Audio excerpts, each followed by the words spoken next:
Salut, chers financiers, chers économistes. Hello, dear financiers, dear economists.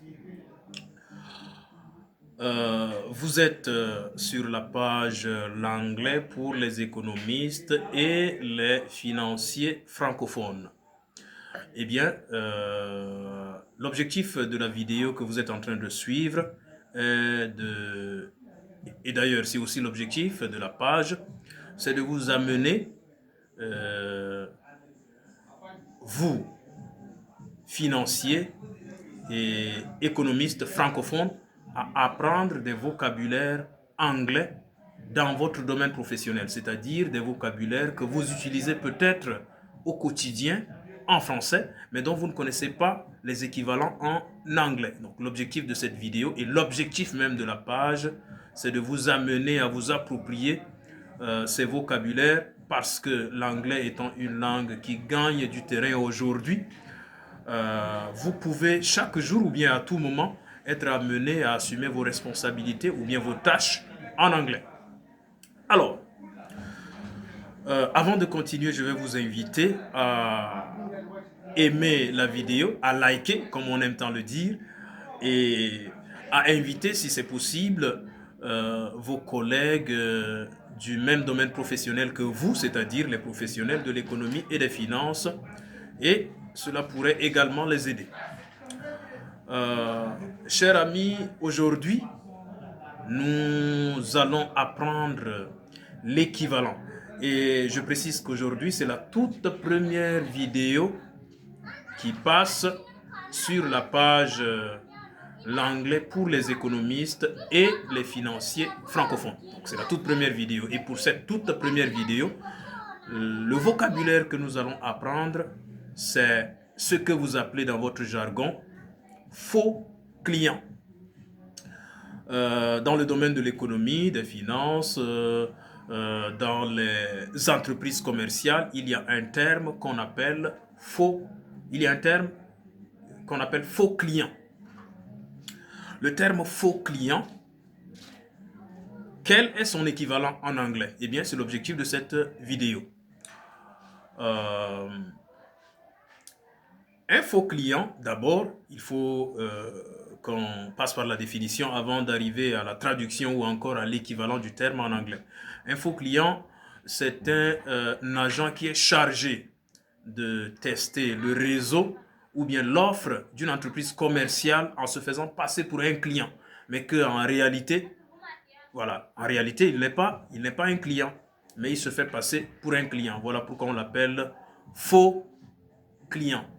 Alors, comment est-ce que ce terme se dit en anglais ou encore quel est l'équivalent du terme faux client en anglais? En anglais, le terme faux client a pour équivalent mystery shopper. Mystery shopper. Mystery s'écrit M-Y-S-T-E-R-Y. Shopper s'écrit S-H-O-P-P-E-R.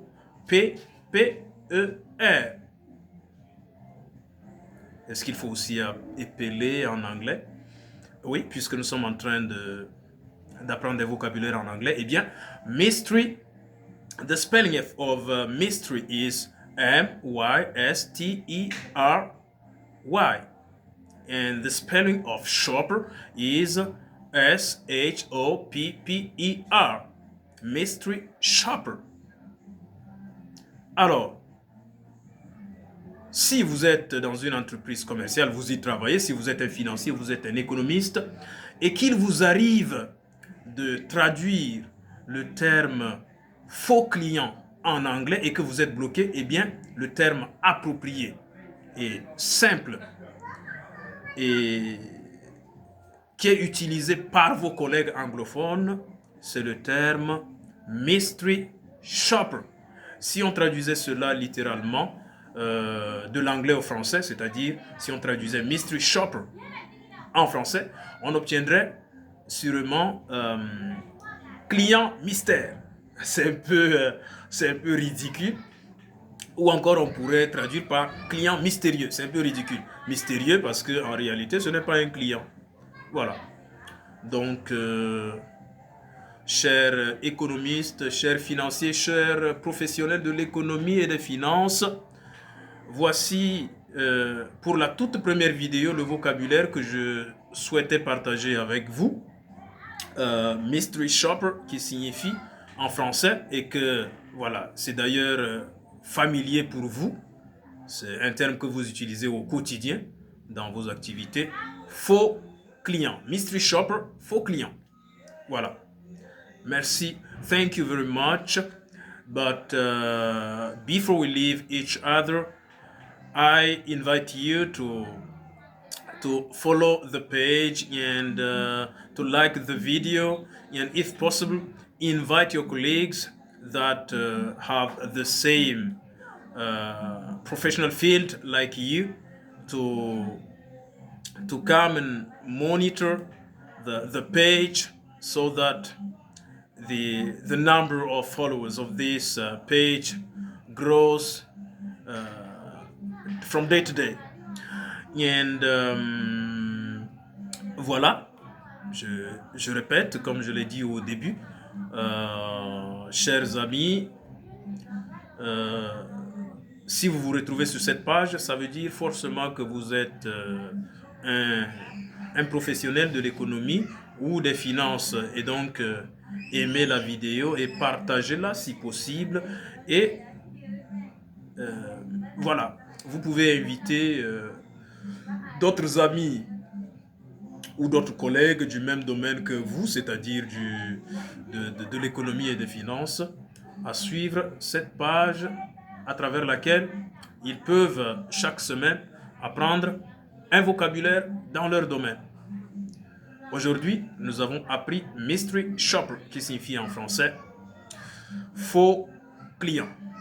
Merci et on se retrouve vendredi prochain. Pour tous ceux qui sont musulmans, je dis Jum'a Mubarak. Goodbye.